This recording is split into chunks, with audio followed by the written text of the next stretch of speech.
In this lesson you will learn how to use a digital output on Arduino.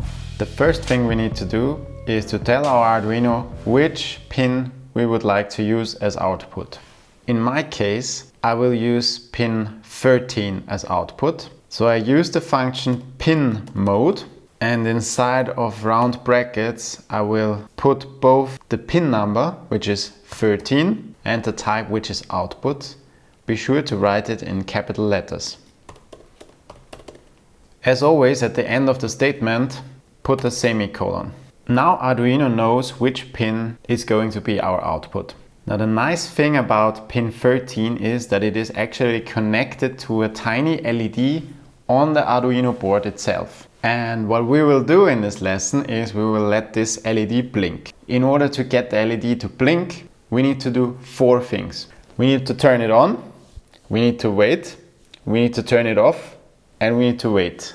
And we need to do this forever. So the first thing is we turn it on. We will use digitalWrite pin 13 high, which means 5 volt. End of our statement.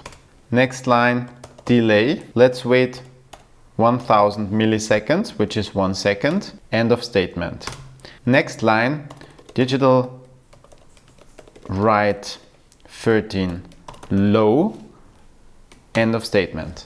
Low is 0 volt. Next line, delay 1000. End of statement. So let's go through our code. Inside of setup, we will define pin 13 as output. Inside of our loop, we will turn on pin 13, turning on the LED. Then we will wait for 1000 milliseconds. Then we will turn off pin 13. So we will turn off the LED and then we will wait again. Let's press the upload button, and if everything worked, you should see the blinking LED. Now here's your exercise. The LED should be on for 100 milliseconds and off for 900 milliseconds. Please stop the video and solve the exercise before you continue. Everything we need to do is we need to change the values of the delay functions, and we want the LED to be on for 100 milliseconds. So after turning it on, we will not wait 1000 milliseconds, but 100 milliseconds. And after turning it off, we want the LED to stay off for 900 milliseconds.